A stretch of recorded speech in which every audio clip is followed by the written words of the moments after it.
Hola, ¿qué tal? Bienvenidos a Volviendo a Casa. Continuamos con el estudio verso por verso de Mateo y nos quedamos en el capítulo 1, versículo del 16 al 21, pero quedamos en que íbamos a empezar a ver el nacimiento de Yeshua en el versículo 18.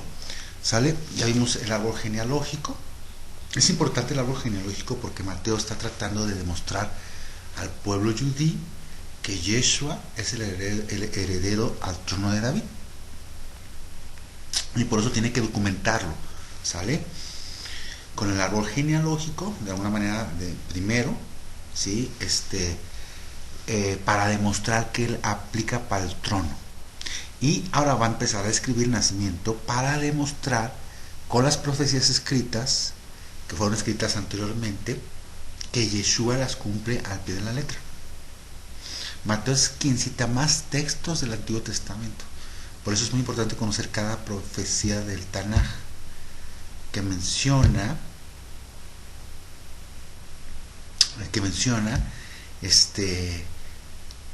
todas las profecías para sustentar que Yeshua es el Mesías. ¿Sale? Entonces empezamos con Mateo 1:18. Dice: el nacimiento de Yeshua fue así: estando desposada María su madre con José, antes que se juntasen, se halló que había concebido del Espíritu Santo. Jesucristo, el nombre en hebreo es Yeshua, que es el Mesías o ungido de Dios. El nombre de María en hebreo es Miriam, que en hebreo viene de Mara, amargo. Ella iba a pasar un trago amargo. Fue muy fuerte, fue doloroso. Iba a pasar María momentos muy difíciles con Yeshua. ¿Sale? Un profeta llamado Simeón, a quien el padre le prometió que no iba a morir hasta que viera a Mashiach, a Yeshua, le dijo en Lucas 2:34: y los bendijo Simeón y dijo a su madre María: he aquí, este está puesto para caída y para levantamiento de muchos en Israel, y para señal que será contradicha, y una espada traspasará tu misma alma, para que sean revelados los pensamientos de muchos corazones. Una de las cosas interesantes aquí que vamos a manejar es ir restaurando los nombres verdaderos, los nombres originales. Vamos conociendo los personajes de la palabra de la Biblia como se llamaban realmente. ¿Sale? Para que cuando lleguemos en su presencia, ¿sí? y los conozcamos, no nos equivoquemos al mencionar sus nombres. ¿Te parece? Acuérdate que los nombres, si a ti te pusieron, por ejemplo, en mi caso yo me llamo Juan, Carlos, y me dicen John, pues no, la realidad de las cosas es que mi nombre es Juan. ¿Sale? Me hubiera encantado llamarme Johanan, ¿no? O hubiera sido mi nombre original, pero tampoco fue así. Nací aquí en México y mi nombre es Juan. ¿Sale? Entonces dice acá: estando desposada María su madre con José, estando desposada María su madre con Yosef. ¿Sale? El nombre de José en hebreo es Yosef, que significa Dios añadirá, y tiene que ver con Yosef el soñador, que es el estudio que estamos viendo de Génesis verso por verso, ¿sale? De Génesis 38, Génesis 39. Vamos a empezar la siguiente semana con Génesis 39. Ok, luego dice: antes que se juntasen, a ver, ¿cómo se explica esto? ¿Qué significa la palabra desposada? En la cultura hebrea judía, en el matrimonio consistía en 2 etapas, ¿sí? Kiddushim, que significa consagración, se daba en el momento cuando los jóvenes estaban aptos para el matrimonio. Ahí los padres se influían, se ponían de acuerdo entre las familias y llevaban a cabo un trato de emparentar sus hijos, y si ellos estaban de acuerdo, como cuando el siervo de Abraham va a buscar esposa para Isaac, que Rebeca tenía que estar obviamente de acuerdo. Entonces, una vez que se hacía el trato, se intercambiaban los camellos y se hacían las negociaciones. Se llevaba a cabo un desposorio, una consagración, Kiddushin, una ceremonia en la cual se firmaba un contrato y se decretaba allí la fecha de la boda. En este momento quedaban consagrados el uno para el otro, ahí prácticamente estaban casados ante la sociedad, ¿sale? Después de esto empezaban los preparativos de la boda. Máximo tardaban alrededor de un año. Por eso se hacían celebraciones muy grandes, duraban hasta 7 días de fiesta, ¿no? En esta consagración todavía la pareja no podía tener intimidad sexual, solo eran considerados como esposos ante la sociedad, ¿sale? Mientras la esposa se empezaba a preparar para la fiesta, o sea, el vestido, etcétera, todo lo necesario, ¿no? El esposo se iba a preparar una casa en un terreno o una propiedad que el padre le había dado, ¿sale? En ese tiempo eran sociedades patriarcales donde el padre le daba una parcela para que él construyera su casa allí. El papá era el supervisor de esta casa y mientras tanto el papá le estaba enviando regalos a la esposa de su hijo, ¿sí? Dones para que ella estuviera lista para la boda. El día de la boda no se sabía exactamente cuándo iba a ser, solo el papá sabía. Cuando el papá consideraba que ya estaba lista, pues la casa del hijo, la esposa ya debía estar lista y preparada para ese momento cuando el papá le decía al hijo, ve por tu esposa. Y muchas veces era en la noche que el hijo iba por la esposa para realizar la fiesta, ¿sí? Y se tocaba el shofar o cuerno de carnero y la esposa debía estar lista, ¿sale? Es importante saber esto porque tiene mucha relación de la manera en que Yeshua hizo las cosas. De hecho, cuando resucitó e hizo la cena, tomó la copa y dijo, esta es mi sangre del nuevo pacto, ¿sí?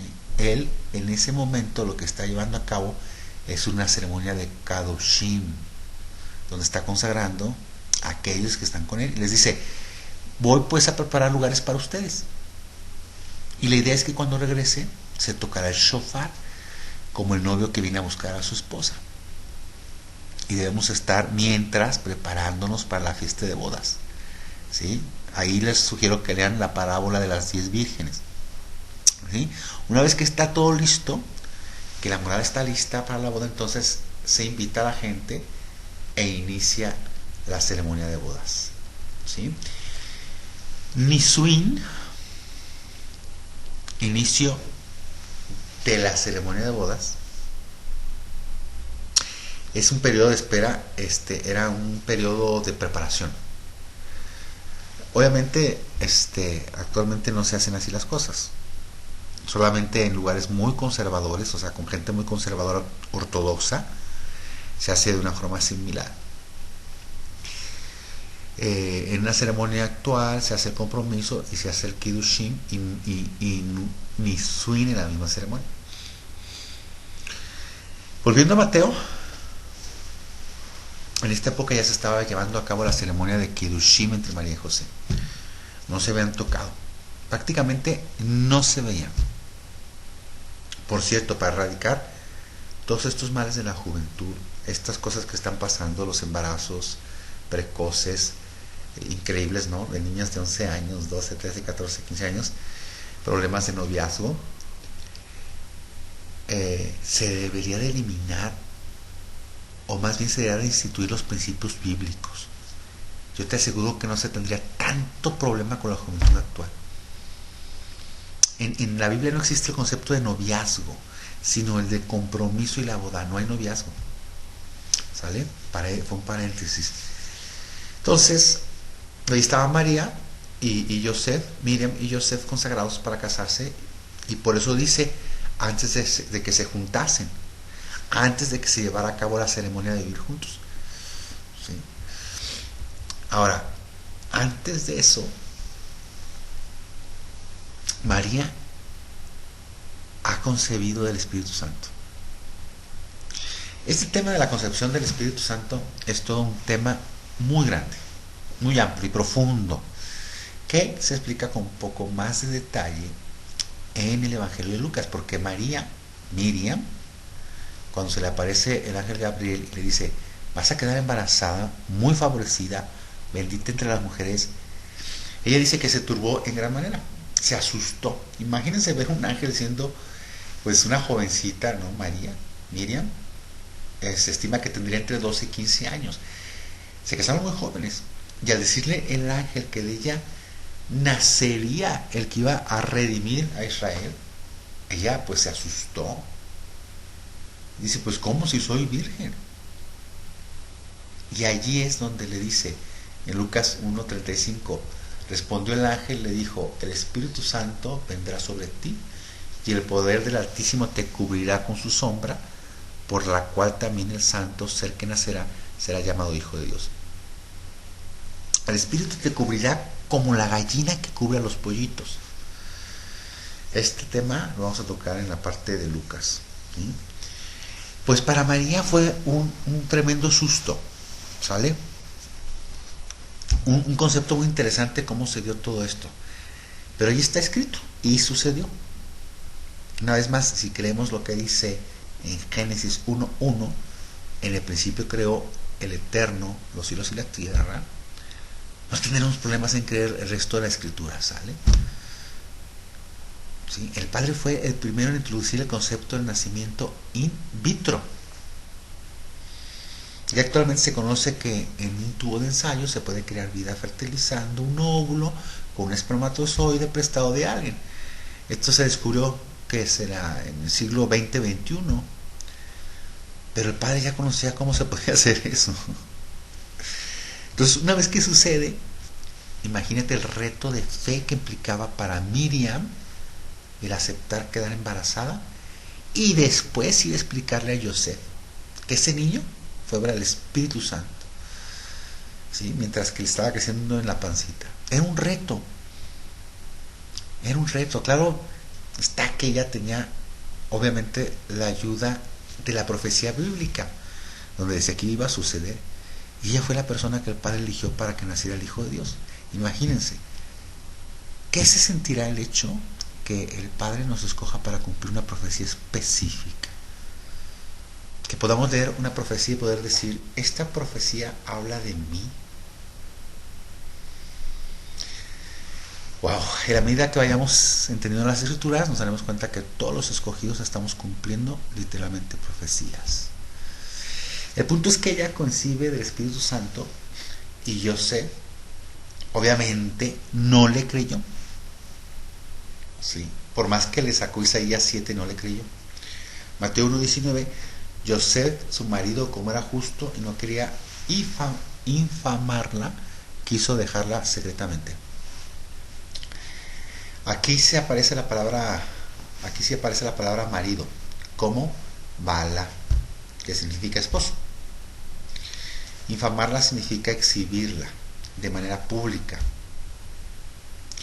Si lo hubiera hecho, pues pasaría lo que en Deuteronomio 24, que tenía que divorciarse primero y apedrear a la mujer. Claro que Joseph, como la amaba, no quiso hacer eso y quiso dejarla secretamente. Mateo 1:20, y pensando él en esto, he aquí un ángel del Señor le apareció en sueños y le dijo, Joseph, hijo de David, no temas recibir a Miriam tu mujer, porque lo que en ella es engendrado del Espíritu Santo es. Aquí fue donde el Eterno le envió ayuda a Miriam. Aquí se cumple la profecía de la simiente de la mujer de Génesis 3:15, y pondré enemistad entre ti y la mujer, y entre tu simiente y la simiente suya. Esta te herirá en la cabeza y tú le herirás en el calcañar. El Padre le dice a Eva que de su simiente nacerá el que ha de pisar la cabeza de la serpiente. Mateo 1:21, y dará a luz un hijo y llamará su nombre Yeshua, porque él salvará a su pueblo de sus pecados. El nombre Jesús no nos dice nada, pero en hebreo es Yeshua. Yeshua es la Yud del nombre divino del Eterno, Yud Het Bas Het, y Oshia del verbo salvar, porque él salvará a su pueblo de sus pecados. Fíjense lo importante que dice aquí. Es muy específico lo que le dice el ángel a Miriam: salvará a su pueblo. El pueblo que el Padre escogió fue el pueblo de Israel. La misión específica del Mesías, de Mashiach, va a ser salvar a su pueblo de sus pecados. cuando Yeshua le dijo a esa mujer sirio-fenicia, en Mateo 15:24, y respondiendo él dijo: no he sido enviado sino a las ovejas perdidas de la casa de Israel. La palabra perdida en arameo es las ovejas de prostitución de la casa de Israel, en relación a las profecías de Oseas. Las ovejas de prostitución son los israelitas que se prostituyeron adorando otros dioses que no es el Elohim de Abraham, Isaac y Jacob, y que por eso perdieron la identidad, perdieron su herencia como hijos del pacto y se asimilaron entre las naciones, dejaron de ser pueblo y de ser compadecidos. ¿Sí? Era necesario que un pastor viniera y retomara las ovejas perdidas. Esa es la buena nueva, que si Él nos ha rescatado es porque somos partes del pueblo de Israel, que estábamos asimilados entre las naciones, que pensábamos que no teníamos nada que ver con la simiente de Abraham, pero nos llevamos una gran sorpresa. Yeshua vino a buscar y a salvar lo que se había perdido.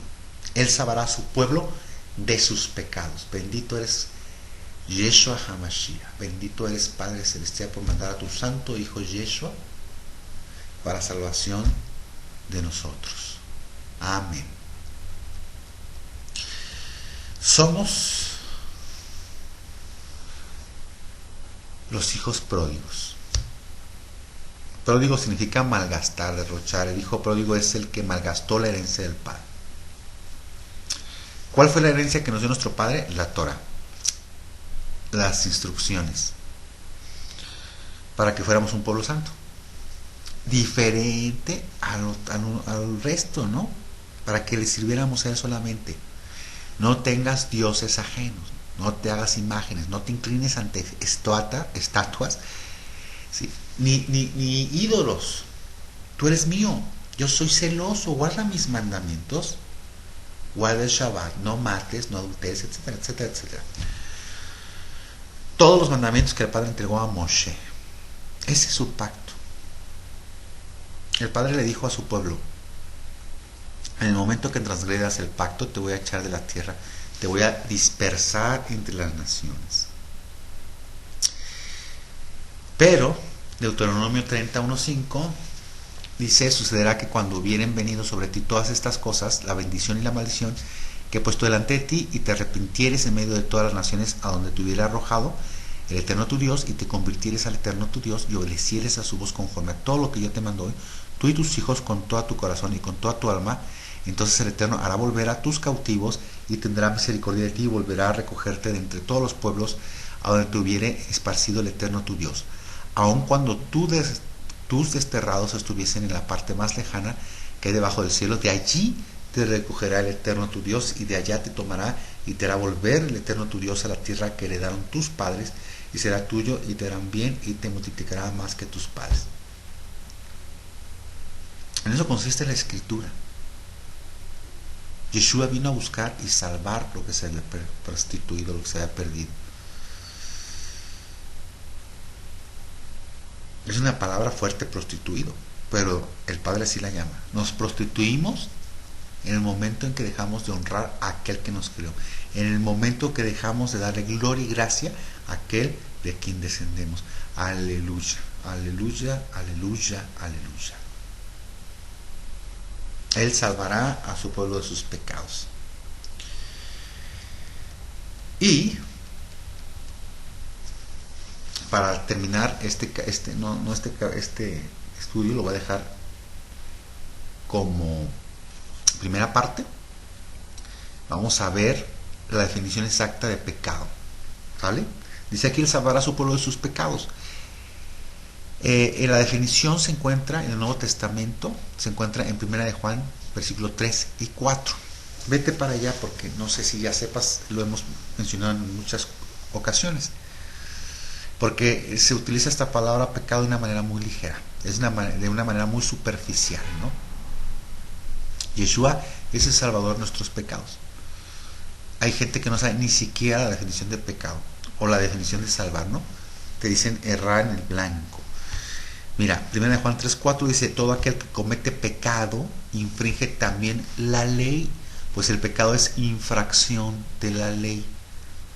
Y sabéis que Él, Yeshua, apareció para quitar nuestros pecados y no hay pecado en Él. ¿A cuál ley se refiere?